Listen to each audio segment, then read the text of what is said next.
Hello everyone, welcome back to my YouTube channel. आज की video में हम क्लास 11th बायोलॉजी के चैप्टर बायोमोलिक्यूल्स का नेक्स्ट पार्ट करने वाले हैं। तो सबसे पहले तो हम एक बार रिवाइज कर लेते हैं कि हमने अभी तक इस चैप्टर में क्या क्या चीज़ें पढ़ ली हैं। तो सबसे पहले तो हमने इस चैप्टर के नाम से ही इस चैप्टर का ओवरव्यू देखा। हमने कहा कि हम इस पूरे चैप्टर में बात किस बारे में करने वाले। तो हमने कहा कि हम इस पूरे चैप्टर में बात करेंगे उन कार्बन कंपाउंड्स के बारे में जो एक लिविंग टिश्यू के अंदर मिलती हैं। मतलब हमने कहा कि एक लिविंग बॉडी है, उसके अंदर जितने भी कार्बन कंटेनिंग कंपाउंड्स होंगे उन सभी को हम हमारे बायोमोलिक्यूल्स कहेंगे। फिर हमने कहा कि भाई बायोमोलिक्यूल्स भी दो तरह के होते हैं। कौन से दो तरह के होते हैं? हमने कहा कि कुछ होते हैं जो साइज़ में छोटे होते हैं, यानी कि छोटे के लिए हम क्या वर्ड यूज़ करते हैं? छोटे के लिए हम वर्ड यूज़ करते हैं माइक्रो। तो हम कहते हैं कुछ होते हैं जो साइज़ में छोटे होते हैं, यानी कि बायो माइक्रो मॉलिक्यूल्स। और कितने छोटे होते हैं ये, इनका साइज़ क्या होता है? तो हम कहते हैं कि जो हमारे बायो माइक्रो मॉलिक्यूल्स होते हैं वो होते हैं हमारे 80 to 800 डेल्टन के बीच में। अब डेल्टन क्या है? डेल्टन यार एक तरह से यूनिट होती है। जैसे कि अब भाई हम बाज़ार में गए 1 किलो आलू लेने, तो हम क्या बोलते हैं? भैया 1 किलो आलू देना, तो वो किलो है। या फिर हम जाते हैं फ्रूट वगैरह लेने, तो फ्रूट्स वगैरह लेने, तो हम कहते हैं कि 1 दर्जन, या फिर इंग्लिश में बोलें तो 1 डज़न बनानास। ठीक है, तो वो डज़न क्या है? यूनिट है। तो इसी तरीके से डेल्टन भी एक यूनिट होती है इनका साइज़ मेज़र करने के लिए। तो हम कहते हैं जो हमारे बायो माइक्रो मॉलिक्यूल्स होते हैं ना, उनका साइज़ होता है 80 to 800 डेल्टन। ठीक है, वहीं पे जो हमारे बायो मैक्रो मॉलिक्यूल्स होते हैं, यानी कि जिनका साइज़ बड़ा होता है, उनका कितना साइज़ होता है? तो उनका एक्चुअल साइज़ होता है मोर देन 10,000 डेल्टन। यानी कि वो उनका जहाँ पे हमारे बायो माइक्रो मॉलिक्यूल्स का साइज़ 80 to 800 डेल्टन है, वहीं पे जो हमारे बायो मैक्रो मॉलिक्यूल्स है उनका 10,000 डेल्टन से भी ज़्यादा साइज़ होता है। ठीक है, फिर हम कहते हैं कि अब भाई हमने कुछ एक्सपेरिमेंट्स देखे थे। जैसे कि हमने सबसे पहले देखा था हमारा केमिकल एनालिसिस। फिर हमने देखा कि भाई ऑर्गेनिक ही नहीं, कुछ हमारे इनऑर्गेनिक मॉलिक्यूल्स भी मिलते हैं, इनऑर्गेनिक बायोमोलिक्यूल्स भी मिलते हैं। तो इनऑर्गेनिक बायोमोलिक्यूल्स को टेस्ट करने के लिए या फिर देखने के लिए हमने क्या किया था? हमने हमारा ऐश एनालिसिस किया था। और उसमें हमने क्या किया भाई, अपने पहले लिविंग टिश्यू को ड्राई कर लिया। यानी कि पहले वेट था, वेट था, फिर जब हमने उसको ड्राई किया तो ड्राई वेट बन गया। फिर उसको बर्न कर दिया। जब बर्न किया तो हमें ऐश मिल गई, राख मिल गई। उसमें हमने देख लिया कि कौन कौन से कंपाउंड्स हैं। ठीक है, ये था हमारा ऐश एनालिसिस।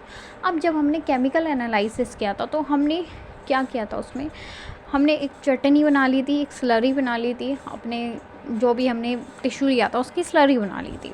अब उस स्लरी को जब हमने फ़िल्टर किया, यानी जब हमने उसे छाना, तो हमें 2 चीज़ें मिल गई। जो चीज़ छन्नी के ऊपर थी उसको हमने नाम दिया एसिड इनसोल्यूबल।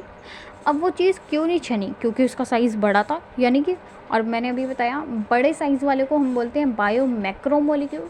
तो हम कहते हैं कि छन्नी के ऊपर हमें मिलते हैं बायो मैक्रो मॉलिक्यूल्स। इनको हमने एक और नाम दिया। क्या नाम था वो था रिटेंटेट।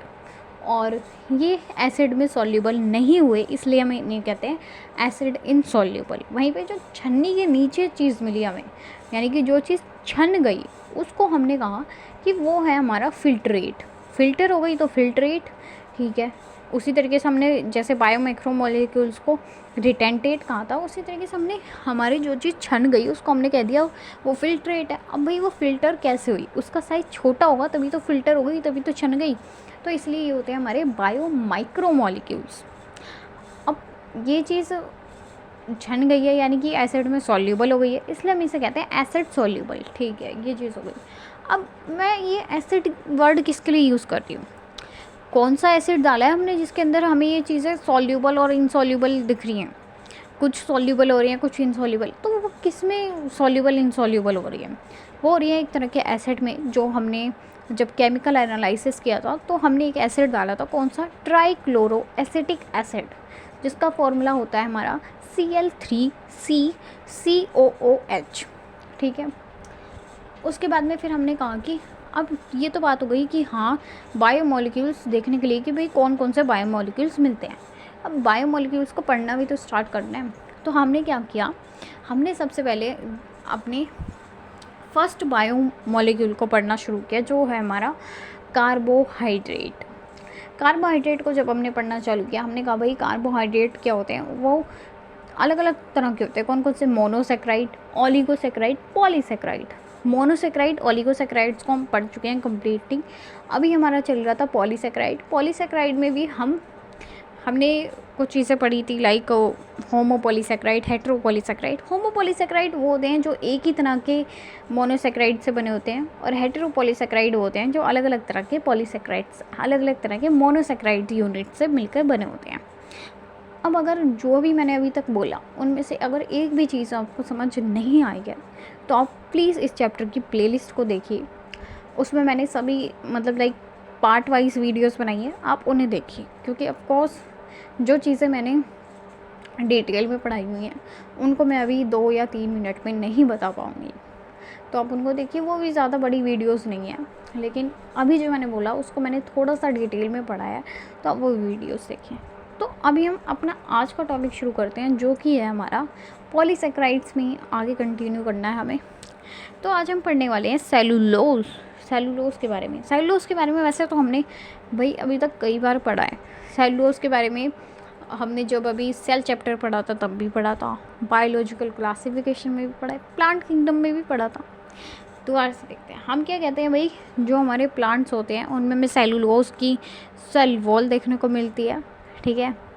अभी हम प्लांट्स की सेल वॉल के बारे में भी पढ़ते हैं, जो होती है हमारी पेप्टिडोग्लाइकन, लेकिन अभी हम सेलुलोज के बारे में पढ़ते हैं।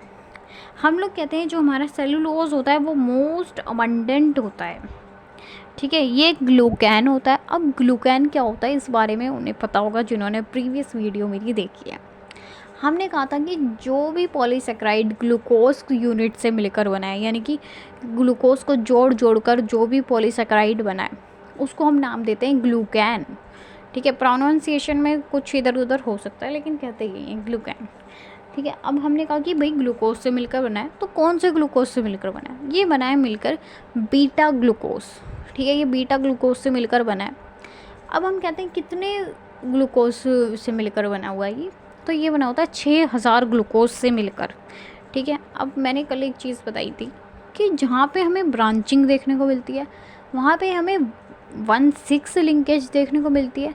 वहीं पे जहाँ पे नॉर्मल सिंपल से सब कुछ हो रहा होता है वहीं पे हमें, यानी कि जहाँ पे ब्रांचिंग नहीं होती वहाँ हमें देखने को मिलती है 1,4 लिंकेज। अब हम कहते हैं जो हमारा सेलुलोज होता है वो एक अनब्रांच्ड स्ट्रक्चर होता है, यानी कि यहाँ पे ब्रांचिंग नहीं होती है। तो ब्रांचिंग नहीं होगी तो कौन सी लिंकेज प्रेजेंट होगी? यहाँ पे होगी हमारी बीटा 1,4 लिंकेज। अब भाई 1,4 लिंकेज तो अनब्रांच है इसलिए, और बीटा क्या हमें बताता है? बीटा ये बताता है कि ये बीटा ग्लूकोज से मिलकर बना है, बस ये चीज़ थी। तो सेलुलोज के बारे में हमने ये सब बात कही। अब हम नेक्स्ट पढ़ते हैं अपना काइटिन। काइटिन के बारे में कहाँ पढ़ा है हमने? देखिए जैसे हमने कहा कि प्लांट्स की जो सेल वॉल होती है वो बनी होती है सेलुलोज की, वहीं पे हम लोग ये बात कहते हैं कि जो फंगस होती है उसकी सेल वॉल बनी होती है काइटिन की। ये चीज़ हमने बायोमोलिक्यूल्स में काफ़ी अच्छे से पढ़ी थी, ठीक है। फिर हम कहते हैं ये एक और जगह देखने को मिलती है, कहाँ पे? ये मिलती है हमें देखने को एक्सोस्केलेटन ऑफ आर्थ्रोपोडास। आर्थ्रोपोडा क्या होता है इस बारे में हम एनिमल किंगडम में पढ़ चुके हैं, ठीक है। फिर हम कहते हैं भाई काइटिन जो होता है वो हमने कहा कि पॉलीसेक्राइड्स के बारे में पढ़ रहे हैं। पॉलीसेक्राइड क्या थे? मोनोसेक्राइड से मिलकर बने थे। अब हम लोग कह रहे हैं जो हमारा काइटिन होता है वो होमोपॉलीसेक्राइड होता है। किसका? एनएजी, नाग, ठीक है। इस बारे में हम इस वर्ड को हम पहले पढ़ चुके हैं अपने सेल चैप्टर में, बट दोबारा से बता देती हूँ इसकी फुल फॉर्म क्या होती है। एन एसेटाइल ग्लूकोजा अमाइन, ये इसकी फुल फॉर्म होती है। तो हम कहते हैं कि जो हमारा काइटिन होता है वो बहुत सारे नाग को जोड़ जोड़ कर बना होता है। और नाग की क्या फुल फॉर्म होती है? नाग की फुल फॉर्म होती है एन एसेटाइल ग्लूकोजा अमाइन। ये भी एक अनब्रांच स्ट्रक्चर होता है। तो भाई अनब्रांचिंग के लिए मैंने एक चीज़ बताई हुई है, जहाँ पे भी जो भी स्ट्रक्चर अनब्रांच हुआ वहाँ पे हमें लिंकेज देखने को मिलती है 1,4, ठीक है। तो ये एक स्ट्रेट चेन स्ट्रक्चर होता है, यानी कि इसमें कोई भी लिंकेज नहीं होती है। लिंकेज नहीं है तो कौन सी हमारी लिंक यार ब्रांचिंग नहीं है तो कौन सी लिंकेज होगी? 1,4 लिंकेज। और यहाँ पे ये बीटा ग्लूकोज से बना होता है तो इसलिए बीटा 1,4 लिंकेज। और ये तो हमने पढ़ ही लिया है कि ये कहाँ पे देखने को मिलता है। तो काइटिन में हमें बस यही पढ़ना था। फिर हम बात करते हैं पैक्टिन की। अब भाई पैक्टिन क्या होता है? जब हम अपना +2 बायोलॉजी पढ़ेंगे, +2 की बायोलॉजी स्टार्ट कर देंगे करेंगे तो हम एक चीज़ पढ़ेंगे, जब हमारा लाइक सेकंड चैप्टर आएगा रिप्रोडक्शन इन फ्लावरिंग प्लांट्स, तो उसमें हम बात करते हैं इस चीज़ के बारे में कि जो हमारे पोलन ग्रेन्स वगैरह आते हैं तो उनकी सेल वॉल में हम कहते हैं कि पैक्टिन की बनी होती है, ठीक है। तो तब पढ़ते हैं इस चीज़ को। अब अभी देखते हैं पैक्टिन होता क्या है। पैक्टिन हमारा हेटेरोपॉलीसेकेराइड होता है, यानी कि अलग अलग तरह के मोनोसेकेराइड से जुड़कर बना होता है। इस चीज़ के लिए मैंने ट्रिक बताई थी, एक बार दोबारा बताती हूँ। जैसे कि हम गए जूस शॉप पे, तो जब हम जूस शॉप पे गए तो हम कहते हैं कि वहाँ पे बहुत सारी स्ट्रॉज पड़ी होती हैं। एक स्ट्रॉ को नाम देते हैं हम मोनोसेकेराइड, भाई एक स्ट्रॉ है उसको हम कहते हैं मोनोसेकेराइड। वहीं पे काफ़ी सारी स्ट्रॉज अगर रखी होती हैं तो स्ट्रॉज का बंडल कह सकते हैं, तो उस स्ट्रॉज के बंडल को हम कहते हैं पॉलीसेकेराइड। अब हम कहते हैं भाई ऐसा भी हो सकता है कि वो जो स्ट्रॉज हैं वो सिंगल एक ही कलर की हैं, रेड है तो रेड, ब्लैक है तो ब्लैक, येलो है तो येलो, ग्रीन है तो ग्रीन, ठीक है, सभी एक ही तरह की हैं। अगर सभी स्ट्रॉज एक ही तरह की हैं, सभी स्ट्रॉज एक ही तरह की है, यानी कि हमारे पास में एक बंडल है, उसमें जितनी भी स्ट्रॉज हैं वो सब एक ही तरह की है, तो उसे हम कहेंगे होमोपॉलीसेकेराइड। अब मैं बायो की लैंग्वेज में बताती हूँ। हमने कहा कि एक पॉलीसेकेराइड है, उसके अंदर जितने भी मोनोसेकेराइड है वो सभी के सभी एक ही तरह के हैं, तो उसको हम कहते हैं होमोपॉलीसेकेराइड। वहीं पे हम कह रहे हैं अगर उस बंडल में स्ट्रॉज अलग अलग तरह की हैं, उनका कलर अलग अलग है, यानी कि कोई रेड है तो कोई येलो है, कोई ब्लैक है तो कोई ग्रीन है, अलग अलग तरह के, एक बंडल के अंदर अलग अलग तरह की स्ट्रॉज है, यानी कि एक पॉलीसेकेराइड के अंदर अलग अलग तरह के मोनोसेकेराइड्स हैं, तो उसको हम कहते हैं हेटेरोपॉलीसेकेराइड, ठीक है। आई होप ये चीज़ क्लियर हो गई होगी। तो हम लोग कहते हैं कि जो हमारा पैक्टिन होता है वो एक हेटेरोपॉलीसेकेराइड होता है, ये सेल वॉल का मिडल लैमेला बनाता है। ये चीज़ हम सेल चैप्टर में पढ़ चुके हैं, ठीक है। ये कुछ चीज़ों से बना होता है, किस किस से, अरेबिनोज, गैलेक्टोज और गैलेक्ट्रोमिक एसिड, ठीक है। अब फिर हम बात करते हैं हमारे म्यूकोपॉलीसेकेराइड के बारे में। म्यूकोपॉलीसेकेराइड के बारे में हम पहले कई जगह पढ़ चुके हैं, जब हम कहते हैं कि यहाँ पे म्यूकोपॉलीसेकेराइड प्रेजेंट होगा, ठीक है। म्यूकोपॉलीसेकेराइड के बारे में हमने जब हमने एनिमल टिश्यू चैप्टर किया था तो हमने मैट्रिक्स में भी कहा था कि म्यूकोपॉलीसेकेराइड होता है, वो चीज़ अलग है। अभी देखते हैं, हम लोग कहते हैं म्यूकोपॉलीसेकेराइड जो होता है वो भी एक हेटेरोपॉलीसेकेराइड है, यानी कि अलग अलग तरह के मोनोसेकेराइड से मिलकर बना है। ये कह सकते हैं अलग अलग तरह की स्ट्रॉज से मिलकर बना है, ठीक है। म्यूकोपॉलीसेकेराइड में ये सब आ जाते हैं, अगार, इसाबोल, HCl, हेपेरिन। तो अब आज की वीडियो में हमारा पॉलीसेकेराइड या कह सकते हैं कार्बोहाइड्रेट पूरा बायोमोलिक्यूल कंप्लीट होता है, ठीक है। तो हमने अपना फर्स्ट बायोमोलिक्यूल कंप्लीट कर लिया जिसका नाम था कार्बोहाइड्रेट। नेक्स्ट हम करेंगे अपने प्रोटीन्स के बारे में, ठीक है। प्रोटीन्स पढ़ेंगे नेक्स्ट वीडियो में।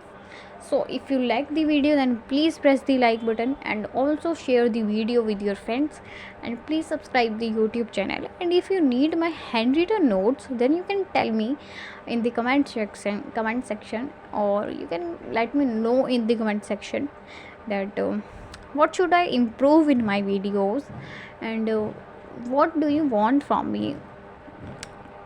So yes, thank you so much.